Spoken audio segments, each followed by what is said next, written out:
আমার বিয়ে ঠিক হয়ে গেছে। তাই নাকি? কবে?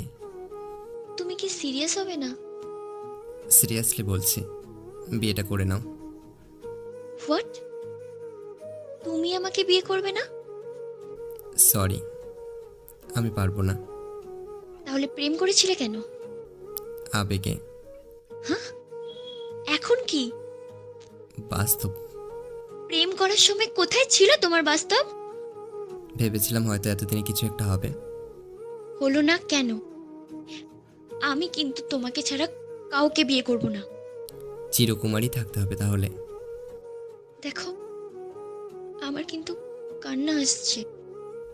ভালো, তাতে আমার কিচ্ছু যায় আসে না। সত্যি তোমার কিছু যায় আসে না? না। এই বিশ্বাসঘাতক! তাহলে তুই আমার লাইফে এসেছিলি কেন? আমি আসিনি, তুমি আমার লাইফে এসেছিলে। তুই অনেক খারাপ। লজ্জা করে না একটা মেয়ের সাথে প্রেম করে তাকে এতদিন ধরে এত আশা দিয়ে আর একটা মেয়েকে বিয়ে করতে?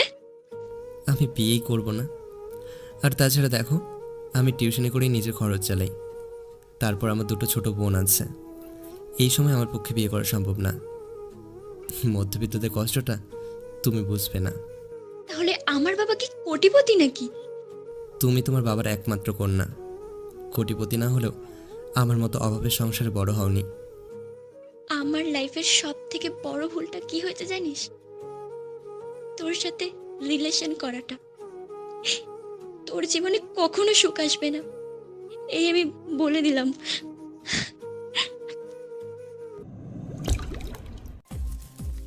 এই বলে নীলিমা কাঁদতে কাঁদতে চলে গেল। ওর সাথে আমার প্রায় 3 বছর রিলেশন। ওর বিয়ে ঠিক হয়ে গেছে, এই মাসেই ওর বিয়ে। শুনেছি বর নাকি অনেক সুন্দর, আর তাছাড়া ভালো একটা চাকরিও করে। ওই তুলনায় আমার কিছুই নেই। আসলে বাস্তব জীবন কখনো গল্পের রোমান্টিক গল্পের মতো হয় না, ঠিক তার উল্টো হয়। আজ যদি আমি ওকে আটকাতাম, তাহলে আমার জীবনের সব থেকে বড় ভুলটা করতাম। আর নইলে জীবনের সব থেকে সফল কাজটা করতাম। আজ নিজেকে খুব একা লাগছে। নীলিমা নিজ থেকে আমার লাইফে এসেছিল। প্রথম প্রথম আমি তেমন ওকে পাত্তা দিতাম না, কারণ আমি জানতাম এইটার শেষ পরিণাম খুব কষ্টদায়ক হবে। আর তাই আছে হলো। কিন্তু অবশেষে ওর পাগলামোতে আমাকে ওর প্রেমে পড়তেই হলো। সবসময় আমাকে খুব কেয়ারিং করতো। এইটা করবে না, সেইটা করবে না, রাত জাগবে না, এই সেই। এখন সবই অতীত। চোখের সামনে সব কিছু যেন ঝাপসা দেখাচ্ছে। আজ নীলিমার বিয়ে। ব্রিজের ধারে বসে আছি। এই ব্রিজে কাটানো স্মৃতিগুলো চোখের সামনে ভেসে উঠছে এক এক করে। এমন সময় নীলিমার ফোন আসলো।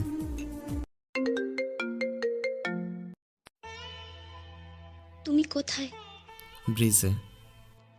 তোমার সাথে কিছু কথা আছে। বলে ফেলো। তুমি কি আমাকে সত্যি বিয়ে করবে না? না। তাহলে আমিও আর কাউকে বিয়ে করছি না। কি বলো তো, তোমাকে নিয়ে এতদিন ধরে এত স্বপ্ন দেখেছি, এত আশা দিয়েছো তুমি আমাকে। আজকে এক মুহূর্ত সময় লাগলো না, সেগুলো ভেঙে গেল। আমার খুব কষ্ট হচ্ছে। তোমাকে ছেড়ে থাকতে আমার খুব কষ্ট হবে। আমি পারবো না তোমাকে ছেড়ে থাকতে। তার চেয়ে ভালো আমি পৃথিবী ছেড়েই চলে যাব। ডিসিশন নেওয়ার আগে কি ভেবেছো? ভাববার কিছুই নেই। সত্যি তোমাকে খুব মিস করব। জানো, আমি তোমাকে অনেক ভালোবাসি। সত্যি আমি তোমাকে খুব ভালোবাসি গো। দেখো, পাগলামি করো না। কিছুদিন পর সব ঠিক হয়ে যাবে। কিছুই ঠিক হবে না। বর্তমান যুগের মেয়েদের মতো আমি না।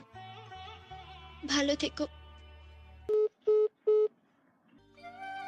এই কথা বলেই ফোনটা কেটে দিল। আমি জানি নীলিমা সত্যি কিছু একটা করবে।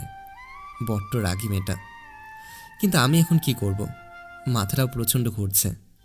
খেয়াল না করে রাস্তা পার হচ্ছিলাম। এমন সময় প্রচণ্ড গতিতে একটা গাড়ি এসে ধাক্কা মারল। তারপর আর কিচ্ছু মনে নেই। জ্ঞান ফিরে নিজেকে আবিষ্কার করলাম হাসপাতালে। চারদিকে আমার ফ্রেন্ডরা আমাকে ঘিরে বসে রয়েছে। আমি বাবাইকে বললাম, দোস্ত, নীলিমা কোথায়? হাসপাতালে। কেন?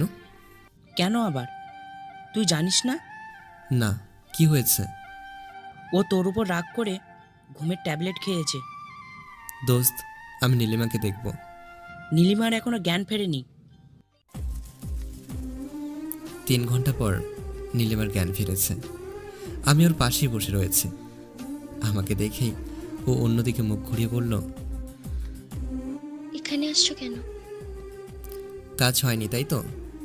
3-4টা ঘুমের ট্যাবলেট খেয়ে কেউ মরে না, আরও কয়েকটা খাওয়া প্রয়োজন ছিল। তুমি এখানে আসছো কেন?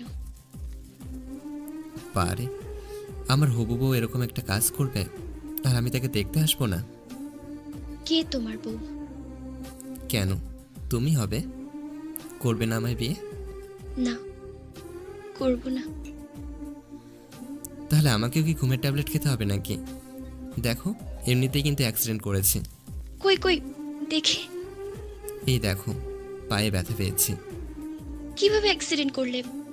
না দেখে রাস্তা পার হচ্ছিলাম, তখনই একটা গাড়ি এসে ধাক্কা মারলো। দেখে চলতে পারো না? যদি কিছু হয়ে যেত? আরে না পাগলি, তুমি আছো না, তোমাকে ছেড়ে কোথাও যেতে পারি? আর কখনো ছেড়ে যাবে না তো? না সোনা, কখনো ছেড়ে যাব না। লাভ ইউ সোনা। লাভ ইউ সো মাচ সোনা।